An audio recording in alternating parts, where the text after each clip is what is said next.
Hello, everybody. Happy Thursday. We're almost done with the real estate broker course. We've got a few chapters left. Chapter 15 is about investment real estate. One of my favorites because this is how you make an extra bunch of money in this business. So not only knowing how to do it for yourself, but knowing how to do it for others so that you can analyze properties and get the most for your dollar for resales, selling, managing properties, whatever you can do to help your investors out as well. So we're going to start with, it's not working this morning,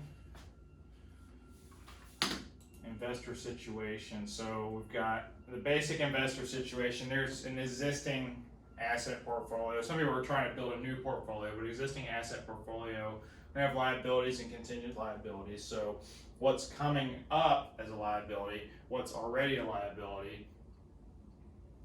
You're going to assess risk based on each person's individual profile. So it's kind of like know your customer, know your client if you're in a fiduciary relationship, know your customer. What's the earning potential of the property? What's the projected income of that property? Is this a good investment? Is this a good return on investment? Real estate management capability. Do you have enough infrastructure there to do this, especially with short-term rentals? A lot of up-and-coming areas don't have the infrastructure there to manage it properly. A cleaning room, cleaning people, maintenance crews. You're talking about cleaning people on a regular basis, unlike a long-term rental, for instance. Specific investment goals. What are your goals? Are we trying to cash flow? Are we trying to just build equity? What's the goal of your investment? Is this long-term wealth? What's the investor's experience? Do they have an ego issue? Do they want to be the best right now? What is the reputation that we have to maintain? So these are the things we have to talk about with that, because a lot of investors aren't going to match your needs. A lot of investors are going to run you like crazy. They love new agents. They love new brokers. They love new agents because the new agent's going to say, well, I don't have a lot of time to work to do other stuff because I don't have anything to do, so I'm going to help you out and I'm going to get run around by this new investor. Understand that all investors are not good to work with.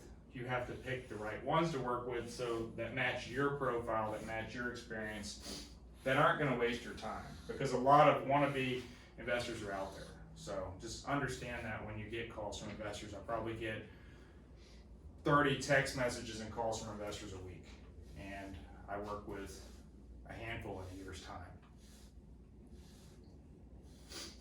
So basic property characteristics, what do we want to look at? The return is the key, right? You want to make money, right? This is the reason we're doing investments in real estate.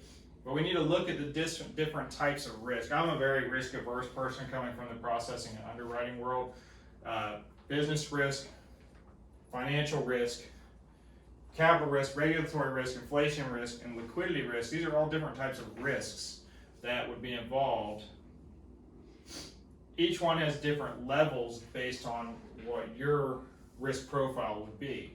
If you're a younger investor and you're more liberal in your actions, these risks may not bother you as much. If you're an older investor and you need to liquidate, it may be a problem, right? So we need to be able to ride that market out because the market's cyclical. We don't want to have a liquidity risk on something short term when the market's going down, for example, right? We want to make sure that we can hold on to it for a longer period, right?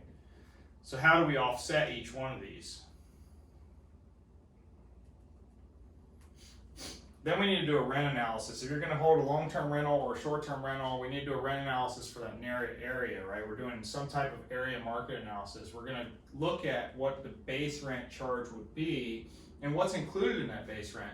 Maybe you're in a condo neighborhood and you're renting condos out and there's an association fee, but the association fee covers gas grills and water bills and car wash stations and garbage pickup and cable and all these things. So we have to figure out what the base rent charge for that neighborhood would be versus another neighborhood that may not have all these inclusions, right? Because you've got different expense levels.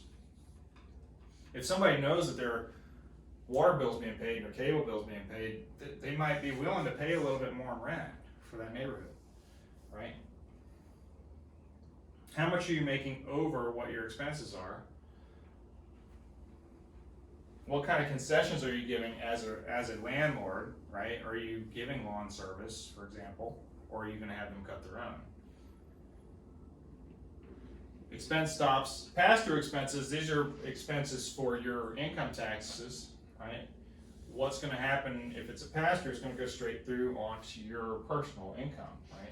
Reimbursable versus non-reimbursable expenses. You need to put caps, and then you also wanted to say, do you have a pro rata share of expenses with either another owner or a tenant? Depends on, like, if you're renting strip malls, for example, or something like that. Single family is a little bit easier, less complex. When you start renting commercial buildings, it's a little different. And then we have to figure out what the square footage of the place is based on these BOMA standards. BOMA is Building Owners Management Associates, or association. So it's a baseline measurement standard. So we have a gross area, right? We have a floor space area. So if this building's 650 square feet, for example, how many things can fit, right? It's a total building area measured by the outside walls.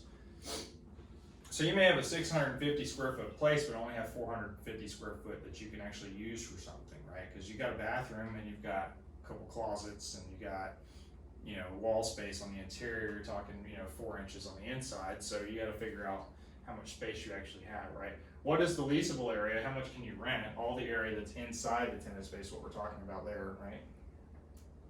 Occupant area, how much space is the tenant actually using? Right, because the rentable area would be including your bathrooms and stuff, but the usable area is not, right? Because you're not sitting somebody in there to do work, except for that person that comes in and likes to clock into work and sit on the toilet for 6 hours. There's some of those people out there. You got rentable and usable ratios, so this is what your usable area in conjunction with your rentable area is, right? That's your load factor. How much you're able to actually rent out of the space that you have, right?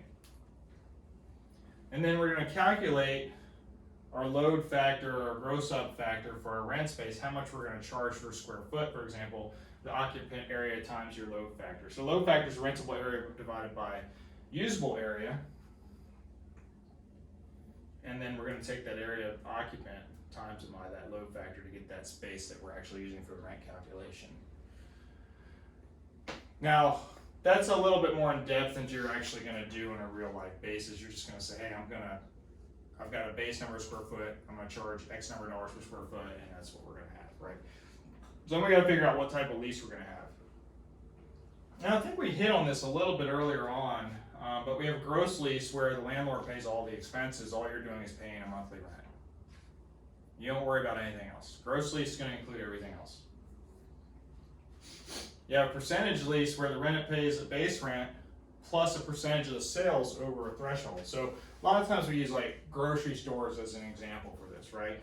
You have a base rent, and then if your sales are over 300,000, we're going to pay some type of percentage over 300,000 just on that portion of the sales. Then we have a net lease, and we hear the term triple net lease a lot. So net lease would be tenant pays taxes, insurance, and maintenance. In a triple net lease, right, you have 3 nets there. The number of nets tells how many different portions of expenses they're paying. So the number of nets, you could have a quadruple net lease, a double net lease, it doesn't matter. Triple net lease is the most common where they're paying taxes, insurance, and maintenance. An escalator lease is a lease where once the expenses reach a certain level, then the tenant's going to pay the excess. So maybe I have a gross lease and it includes $200 for electric bill, but if the electric bill goes up to $300, the tenant pays the extra piece, right? They pay the $100 overage. That's what an escalator lease would be. Index lease would be based on index change. So if the par rate was 1.5 on your index this year and it went to 1.8 next year, then your rent would go up accordingly. So if your rent was $3,000 at 1.5, it would be $3,600 at 1.8. just for example. Could go up or down. Doesn't have to be necessarily increasing. Most of the time it is, but it doesn't necessarily have to be the case. We'll do some calculations on those. Then you have to figure out what options you have with the lease, right? So the lease, you have a renewal option. Do we have the chance to renew? Are we going to get first right of refusal on the next leasing period, right? So there's a right of first refusal. I call it a first right of refusal because that's what we call it in residential real estate, but right of first refusal, same thing, means do I have the first option to do that? Do I have the first option to put something in pending? Do I have the first option to rent out this place, right? Right of first offer, do I have the right to make the first offer on this rental situation? Do I have the right to terminate this lease? And if I do, what are the penalties involved with that, right? Do I have the right to expand? Am I renting one unit that's conjunction in the next unit? Do I get that first right to talk to them for the second unit if I want to expand? Do I have the right to build onto this unit? There's so many different things we could talk about, right, with options. That's stuff that needs to be discussed, especially in the commercial world, because as your business ebbs and flows, you may want to grow and expand or contract.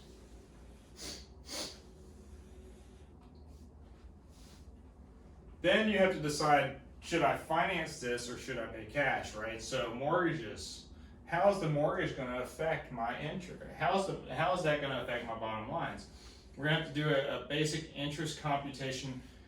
Do we get a balloon mortgage where we have a fixed period of maybe 5 years, and then by then we have enough revenue that we're able to pay it off in one lump sum? Right? Or is this going to be an amortized deal where I'm looking at it long term and I'm going to keep it for 30 years and I just want a fixed constant across the board so I can calculate my expenses easier, right? What other terms affect your payment? It's funny to have an amortization in here again. So amortization, on an amortized loan, the interest is paid up front, right? The principal's paid at the end. What is the term on your balloon? I'm surprised they duplicated it on the slide here, but I think it's to reiterate that balloons have a fixed term and then a payoff at the end, whereas an amortization loan is usually done over a longer period of time, right?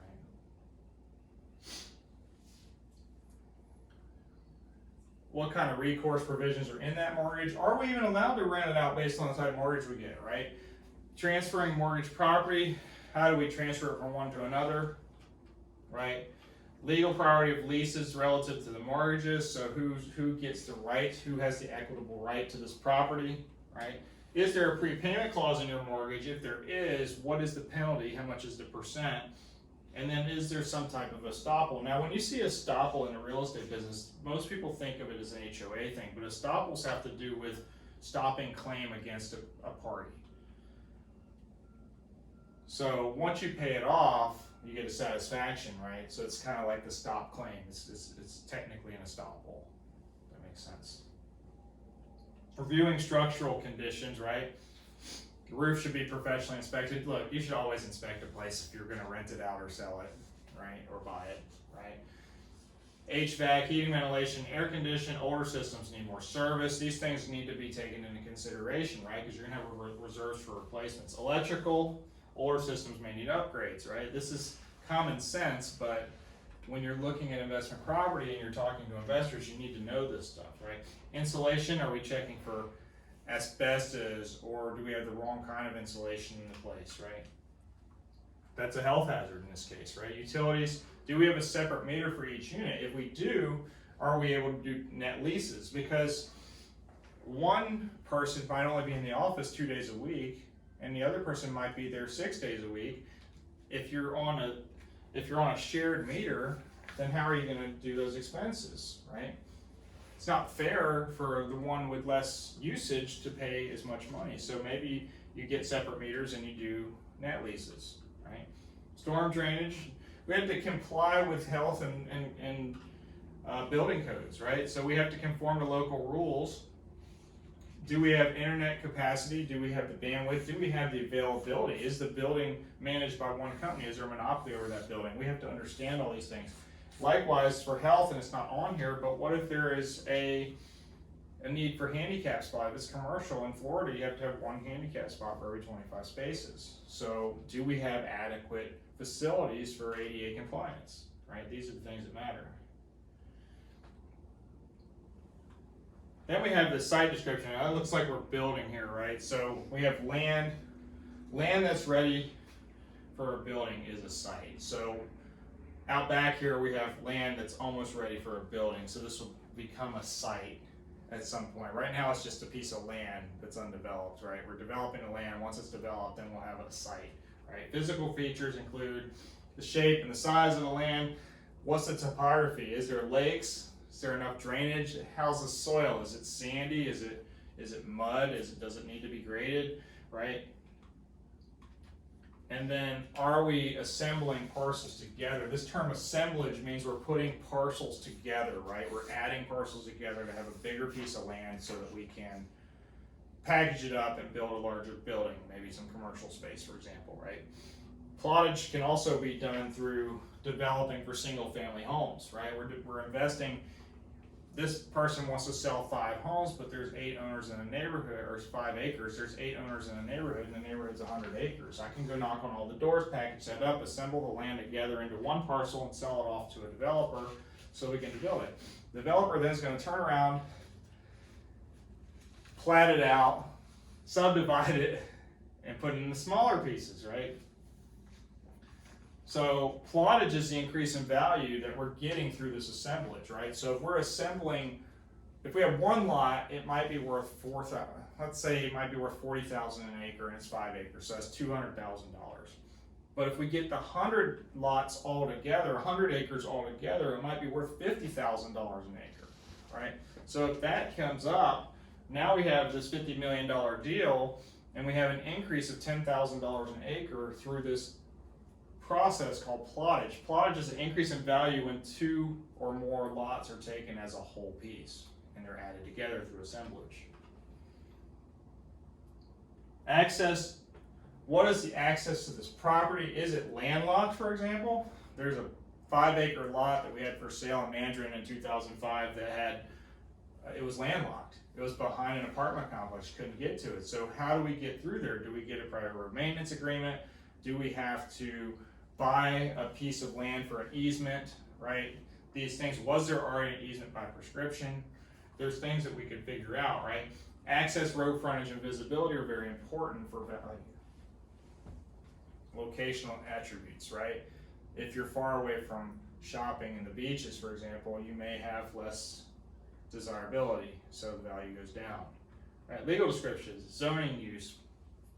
This one's good because the fact that the neighborhood that's being built out back was on hold for about 10 years because of concurrency issues. So we had issues with not being able to widen the road, right? Not being able to get enough infrastructure in here to support 600 extra homes, right? So they had to go and do some changes so that we were able to develop the land. And it took, the process in this case took almost 10 years. I mean, this was a golf course and it was bought by one of the builders over 10 years ago.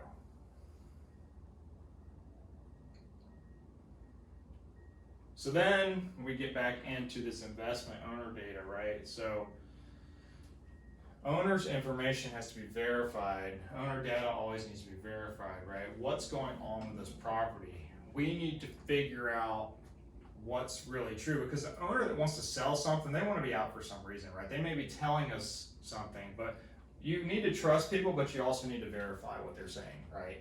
Because let's be honest, when people want out of something, they don't always tell you everything that's right. They try to tell you in a way that they're not lying to you, but they're not necessarily giving you the whole story, right? So deferred maintenance, is there a lot of deferred maintenance on this property? That can be done through a home inspection, high expenses to correct. They're going to disclose to you what material defects they may know, but remember, people are not inspectors, so they're not always going to tell you everything. Not that they don't want to tell you everything, but they're not going to tell you everything. Get an inspection. Understated reserves and maintenance, right? So we're not holding enough in reserves, so we're going to run into an issue there, right? Are we giving rent concessions to boost our rental occupancy rates, right? Just so we can sell the property. Now I have a high occupancy rate because I gave people incentives to move in. Once those incentives are gone, these people are going to leave, right? Once their rent goes up, they're going to leave. What if there's no management fees in the owner statements? Are they self-managing this, or are they just not disclosing it, right? If they're self-managing, there might not be that many fees. What would it cost you to hire a property manager to rent this 50-unit place, for example, right? These things are important. Short-term tenants, how many are leaving in the next 3 months, right? How many are leaving in the next 6 months? How many are leaving next year? How many are in there for 2 years if it's commercial? They might have a 5-year lease if it's commercial, right? If it's commercial and you have 80% leaving in the next 6 months, you might run into a financial situation if you can't rebook those or renew those leases, right? Advanced rent discounts, here we go, right? We're getting discounts and we have these stop claims again. Here's the estoppel letter. Just remember, anytime you see an estoppel, it's a stop claim, right? Who owns their own appliances in these houses? Are we gonna have to replace those appliances, right? Do they own their washer and dryer? Are we gonna have to put washer and dryers in now that the market's dictating that we need them, right? Do we need to put a new refrigerator in? Are we spending all this extra money, right? These are the things that we have to understand about the property. Now, this should be disclosed when things are listed. Doesn't mean things go the way they should all the time, so we need to be on top of that. Then we have these financial ratios, and I'm sure we're going to do some calculation on these. We have a debt service coverage ratio. We have the net operating income divided by the debt service, right? So whatever income you had divided by whatever debts, whatever assets you have divided by your liabilities, right? It's basically what that is, right? We have operating expenses divided by your effective gross income will be your operating expense ratio. Okay, well that makes sense, right? Because EGI is minus your expenses, right? Expenses per square foot, so you do your operating expenses divided by the square footage of the unit. Price per square foot will be what? Price divided by a number of square foot of property. That's how we do residential property. We have a break-even ratio. We have the operating expenses minus reserves plus your annual debt service divided by your potential gross income, right? Because this is what we're trying to do to figure out if this property is even worth going into, right? So we're doing a break-even ratio. How long will that take? Similar to what we do when we're doing the point buy downs for mortgages. We're doing a rental property based on income, right? Same thing, is the same concept. How long is it going to take to break even? Equity dividend rate before tax cash flow divided by your equity. We have a capitalization rate, which is your net operating income divided by value, and then a loan constant will be your monthly payment divided by loan amount. These cap rates, the cap rates and the debt service coverage ratio and the operating expense ratio is the ones I see the most. But we'll go through each one of these when we do our calculations. Then we talk about your initial rate of return, right? What's the time value of money? Accounts for all changes in cash flow over time, because we have inflation, we have other values involved, right? Adjust value of cash flow depending on when the money was received. Do we have cash basis accounting? Do we have accrual basis accounting, for example, right? Discount future cash flows to the present value, right? So as things inflate, the value of that money is not worth as much. After-tax cash flow is used in calculations. I would always use an after-tax cash flow in my calculations because I want to know what my bottom line is, right? Before tax cash, you have more taxes. We're going to talk about the types of risk, right? There's two types of business risk. There's static risk and there's dynamic risk, right? Static risk is something that you're protecting with insurance, right? You have flood insurance, you have fire insurance, you have fidelity bonds, theft insurance.